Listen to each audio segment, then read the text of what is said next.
नन्ही बच्ची जो लगभग 1 घंटा पहले ही इस दुनिया में आई थी, आते ही उसने अपनी मां को खो दिया। उस मासूम को क्या पता था कि इस तरह उसके सर से मां का साया उठ जाएगा। उसका पिता अभय, जो अपनी पत्नी नीलिमा को बहुत चाहता था, वह इस तरह पत्नी की मौत की खबर सुनकर सदमे में चला गया। जब नर्स ने उस नन्ही बच्ची को कपड़े में लपेटकर उसके पिता की गोद में देना चाहा, तो पिता ने उसे लेने से इनकार कर दिया और उसकी शक्ल देखे बिना मुंह फेर कर चला गया। उसकी देखभाल के लिए एक आया रख ली गई, जो 24 घंटे उसके देखभाल करती।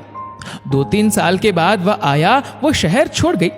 तब अभय को फिर दूसरी आया का इंतजाम करना पड़ा।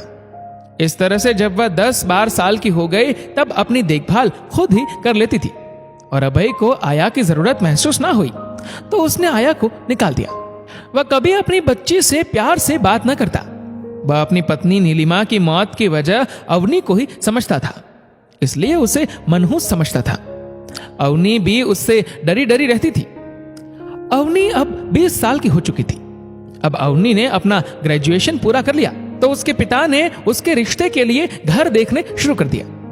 उसी शहर में एक अच्छा रिश्ता देखकर अवनी की सगाई तय कर दी। लड़का गवर्नमेंट जॉब में था और उसके माता पिता बहुत ही शालीन स्वभाव के थे। लड़के की मां को शांत स्वभाव वाली अवनी बहुत पसंद आई। जब उसे पता चला कि वह बिन मां की बच्ची है, तो वह अवनी को बहुत प्यार देने लगी। एक ही शहर के होने की वजह से वह आए दिन अवनी से मिलने तो आती थी। वह उसके लिए कोई ना कोई तोहफा लेकर आती और बड़े प्यार से उसके सर पर हाथ फेरती। अवनी को भी बहुत सुकून मिलता। उसके जीवन में जो मां की कमी थी, वह उसकी सास ने पूरी कर दी थी। अवनी बहुत खुश थी। सगाई के कुछ महीनों बाद ही शादी तय हो गई। शादी के 1 महीने पहले उसके होने वाले पति सुयश का एक्सीडेंट हो गया और वह कोमा में चला गया। उसके माता पिता को यह समझ में नहीं आ रहा था कि बेटे के एक्सीडेंट में बच जाने से वो खुश हुए या उसके कोमा में चले जाने का दुख मनाई। शादी की तैयारियों को जैसे ग्रहण लग गया। उसकी मां हर वक्त ईश्वर से उसके जल्दी ठीक होने की प्रार्थना करती। अवनी भी रोज सुबह अपने घर का काम निपटाकर सुयश के घर चली जाती और सुबह से शाम तक उसकी सेवा में लगी रहती और शाम को फिर अपने घर लौट आती। घर आकर मंदिर में दिया बाती करके किचन में खाना बनाने में जुट जाती। हर रोज उसका दिल ऐसे ही गुजरता। उसके ऊपर अब दुगनी जिम्मेदारी आ गई थी। कई दिन बीत जाने पर जब सुयश की सेहत में कोई सुधार न आया, तो एक दिन अवनी के पिता ने सुयश के माता पिता से कहा, मेरी बेटी मनहूस है।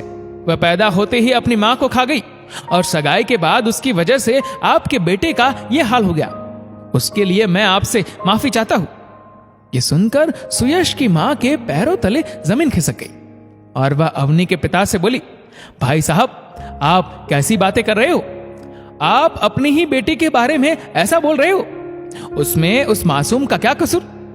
वह पूरी उम्र मां के प्यार से मरहूम रही। आपको उसे पिता के साथ मां का भी प्यार देना चाहिए था, लेकिन आप कितने अभागे हैं। आपने अपनी बेटी को पूरी उम्र पिता के प्यार से भी वंचित रखा। आपको ऐसी बातें शोभा नहीं देती। आपकी बेटी अब हमारी बेटी है। पिता की बातें सुनकर अवनी की आंखों में आंसू आ गए, लेकिन जब अपनी होने वाली सास के अंदर अपने लिए इतना प्यार देखकर उसका मन खुशी से भर गया, जैसे उसके सालों पुराने जख्मों पर किसी ने शीतल सा मलहम लगा दिया हो। अवनी और उसकी सास की कुछ महीनों की मेहनत से सुयश बिल्कुल ठीक हो गया। दोनों की शादी हो गई और अवनी उस घर में अपनी मां समान सासू मां का प्यार पाकर बेहद खुश थी। दोस्तों, इस वीडियो को लेकर आपकी क्या राय है, नीचे कमेंट करके जरूर बताइएगा। और अगर आपको वीडियो अच्छा लगा हो तो इस वीडियो को लाइक करेगा, शेयर करेगा ज्यादा से ज्यादा लोगों तक। और ऐसे ही और भी इंस्पिरेशनल वीडियोस के लिए हमारा फेसबुक पेज आज ही फॉलो करें। धन्यवाद।